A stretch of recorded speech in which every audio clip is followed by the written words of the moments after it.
그러면서 우리가 지난주에도 함께 잠깐 말씀을 나눴지만, 사람이 아주 절박해지고 아주 힘든 상황이 오게 될 때 장황한 기도가 나오지 않고 딱 탄식하는 것과 같이 주여 주여 하나님 하나님 이 말만 나오게 될 때도 있다. 그러한 기도가 나올 때가 있다라고 말씀드렸습니다. 이처럼 다윗은 하나님 앞에 탄식하며 고백합니다. 주여 하나님, 이렇게 고백하시죠. 그러면서 다윗은 오늘 1절 가운데 이렇게 고백을 합니다. 하나님을 향해서 이렇게 고백을 하죠. 내가 근심하는 소리를 들으십시오 라고 이렇게 고백합니다. 원수의 두려움에서 나의 생명을 보존해 주십시오 라고 고백을 합니다.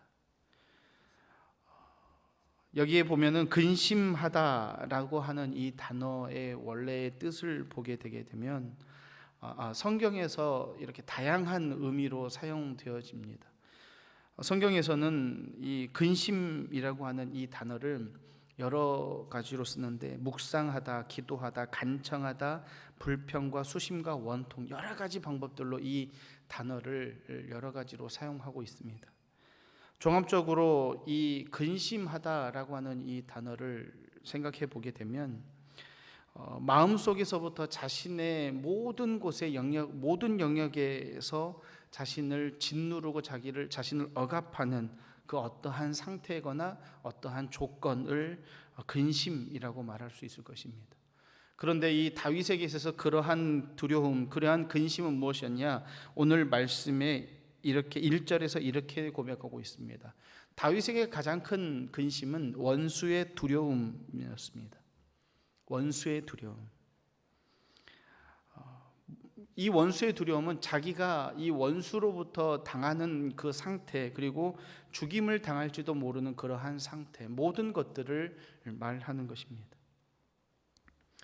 그래서 이 원수의 두려움을 통해서 자기는 어떻게 될지 모르기 때문에 세상을 바라보지도 않고 자신을 따르는 추종 세력을 바라보는 것도 아니고 그 무엇도 자신을 보호해 줄 수 없기 때문에 하나님을 향해서 더욱이 부르짖을 수밖에 없었습니다. 하나님, 하나님. 그런데 유독 다윗뿐만이 아니라 오늘을 살아가는 우리도 마찬가지로 다윗과 같이 이러한 근심이 우리에게도 분명히 있다라는 사실입니다. 각자의 환경과 각자의 삶의 모습 속에서 여러 가지 이러한 두려움들, 근심들이 우리들에게 위치하고 있는 것을 보게 됩니다. 요즘에 우리에게 가장 큰 근심이 무엇일까요? 아마도 제일 먼저는 누구나 가장 먼저 나오는 단어가 아닐까 싶습니다. 코로나. 그리고 이 코로나로 인한 직장의 어려움, 코로나로 인하여서 자녀들의 학업에 대한 어려움, 코로나로 인하여서 사람과 사람 사이의 관계의 어려움, 코로나로 인하여서 우리 예배자들은 예배가 정말로 영향받는 이러한 어려움, 여러 가지 근심들이 우리들에게 각자가 놓여 있다라고 하는 것입니다. 그래서 사람들은 이러한 두려움들을 떨치기 위해서 자신만의 방법을 찾습니다. 어떤 사람은 점집을 가고요, 어떤 사람은 더 많은 사람들과의 관계를, 자신의 영향력을 다 펼치기 위해서 무엇인가를 하려고 합니다. 사회활동을 하거나 자신의 어떤 위치를 더 드러내려고 노력하기도 합니다. 그러나 그러한 행동들이나 그러한 모든 것이 근본적으로 그 두려움이나 근심들을 떨칠 수는 없습니다. 본질적으로 두려움과 이 근심을 해결할 수 있는 분은 오직 하나님 한 분뿐이시다라고 하는 사실을 우리는 다시 한번 깨닫는 아침이 되어야 합니다. 다윗은 알고 있었습니다. 그래서 하나님이여 라고 이렇게 다윗이 고백하고 있지요. 오늘 이 아침에 우리가 하나님 앞에 우리들의 근심을 깊이 들여다보면서 우리에게 다가오는 근심들을 바라보면서 하나님, 하나님하고 부르짖는 이 아침 되시기를 바랍니다. 그러면서 다윗은 이렇게 간구를 이어갑니다. 2절에서 이렇게 이어갑니다. 주는 악을 꾀하는 자들의 음모에서 나를 숨겨주십시오. 악을 행하는 자들의 소동에서 나를 감춰주십시오 라고 이렇게 고백을 합니다. 여기서 숨겨주십시오라고 하는 것, 숨겨주소서라고 하는 이 단어가 이 다음에 나와 있는 감춰주소서라고 하는 말과 동일합니다. 그래서 그들의 음모, 악을 꾀하는 자들의 음모에서 나를 감춰 주십시오. 이것은 무엇이냐? 완전히 덮어 주십시오. 그들의 시야에서 나를 제하여 주십시오. 그들이 나를 찾지 못하게 해 주십시오. 그들이 악을 꾀하고 그들이 계획을 짜는 그런 대상이 나인지도 모를 정도로 그들의 시선에서 나를 하나님 제거해 주세요. 그들이 나를 찾지 못하게 해 주세요. 얼마만큼 다윗이 절박했는지 우리가 알 수 있는 상황입니다. 압살롬을 비롯해서 다윗을 쫓고 있는 이 사람들은 다윗에 대해서 그냥 다윗을 찾는 사람에게 돈을 얼마 주겠다라고 현상금을 걸고 발견하는 사람에게 그 현상금을 주는 그러한 행위를 하지 않습니다. 다윗을 잡고 그 자신들의 반란을 합리화하기 위해서 치밀하게 계획을 짰습니다. 그리고 하나하나 순차적으로 밟아갔습니다. 오늘 말씀에 보게 되면 2절을 보게 되면 악을 꾀하는 자들의 음모라고 했습니다. 그들의 음모가 정말로 치밀했다는 것입니다. 그래서 다윗은 그러한 치밀한 음모에서 나를 하나님 똑 떼서 그들에게서 나를 숨겨주십시오 라고 이렇게 고백을 합니다. 이 다윗을 대적하고 쫓는 자들의 계략은 아주 갈수록 심해집니다. 아주 독해집니다. 3절부터 4절까지를 한번 보시기를 바랍니다. 그들이 칼같이 자기 혀를 연마하며 화살같이 독한 말로 겨누고 숨은 곳에서 온전한 자를 쏘며 갑자기 쏘고 두려워하지 아니하는도다. 3절과 4절 가운데 우리가 주목해서 봐야 될 부분이 4절의 마지막 부분입니다. 자신들이 쏜 화살을 쏘고 사람이 다치는 것, 그 사람이 어떤 상태가 될지를 생각하지 않고 두려워하지 않는다라고 합니다. 악을 행하고 나서 두려워하지 않는다라고 하는 것입니다. 그런데 3절에 보니까 이들이 어떻게 이러한 악을 행하느냐, 3절에 보게 되면 칼, 화살이라고 하는 아주 날카롭고 사람을 해하기 쉬운 이 무기들을 이렇게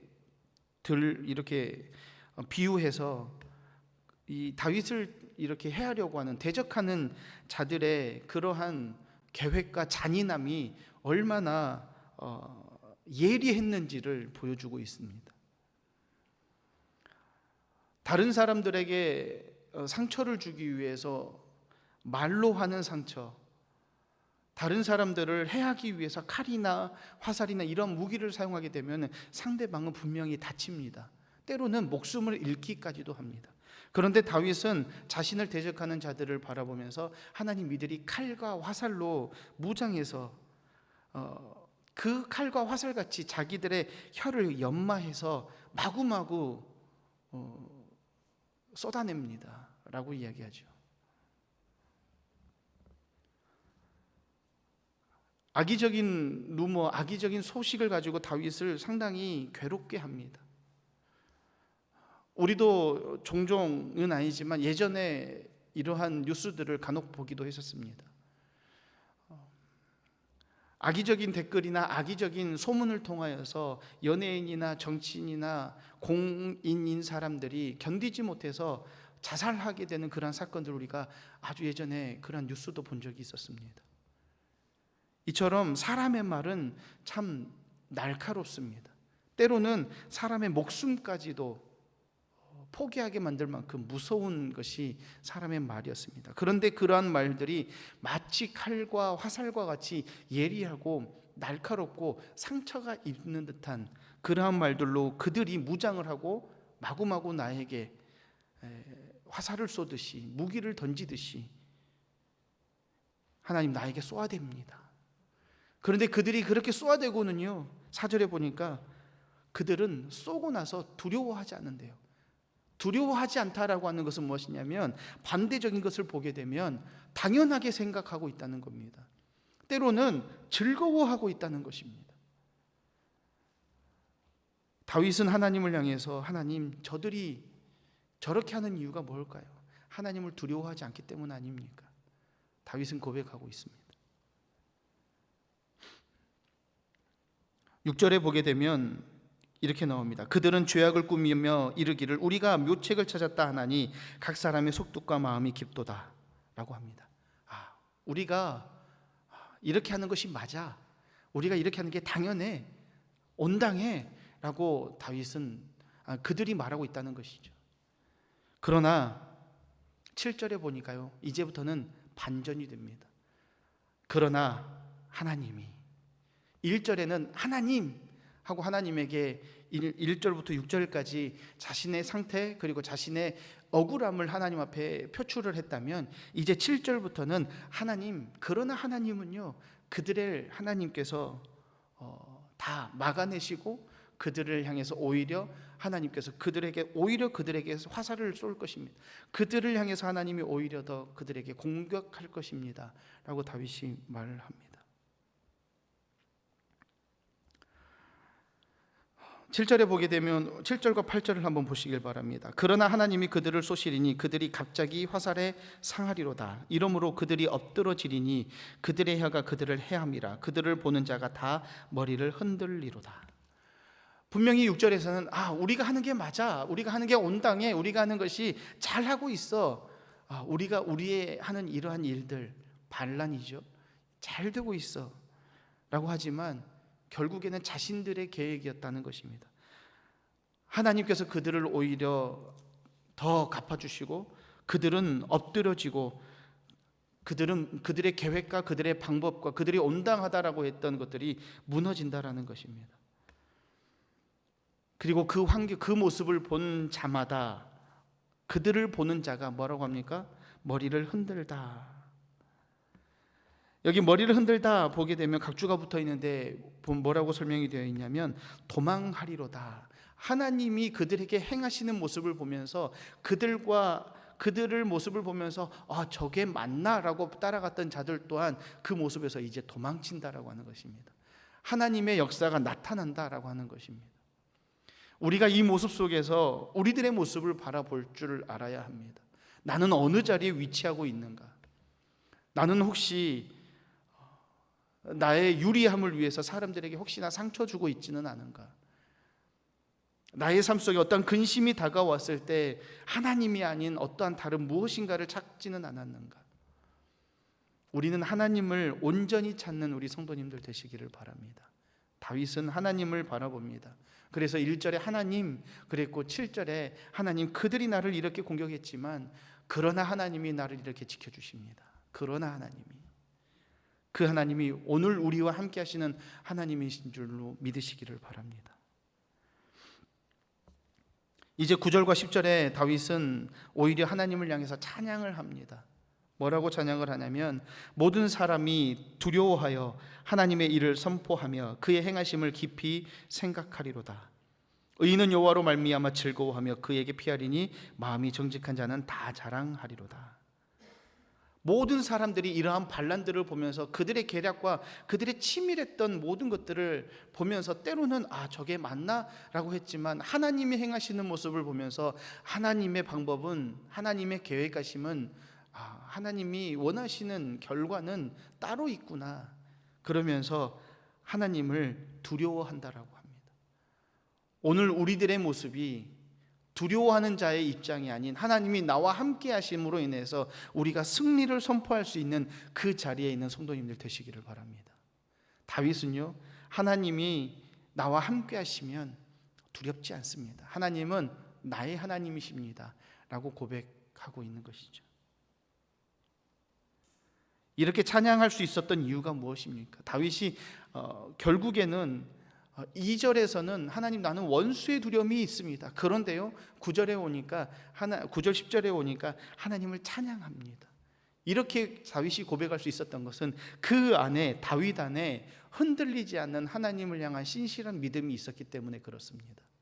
오늘 이 자리에 있는 우리 성도님들 모두에게 흔들리지 않는 믿음이 소유되시기를 소망합니다.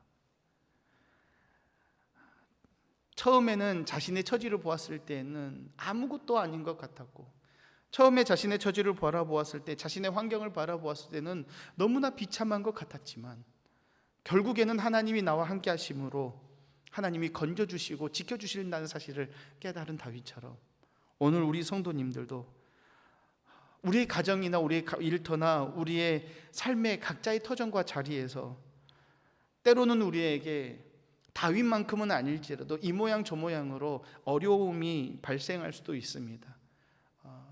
혼란함이 올 수도 있습니다. 그때마다 우리는 좌절하거나 넘어지거나 세상적인 방법을 찾는 것이 아니라 온전하신 하나님을 찾고 하나님의 손을 꼭 붙잡고 나아가시는 우리 성도님들 되시기를 바랍니다. 오늘 하루도 하나님께서 우리 손 붙잡아 주실 때 하나님 내 손 붙잡아 주셔서 감사합니다. 나와 동행해 주셔서 감사합니다. 오늘 하루 하나님 앞에 온전히 찬양하며 감사하며 살겠습니다 라고 고백하는 이 아침 되시기를 바랍니다. 기도하겠습니다.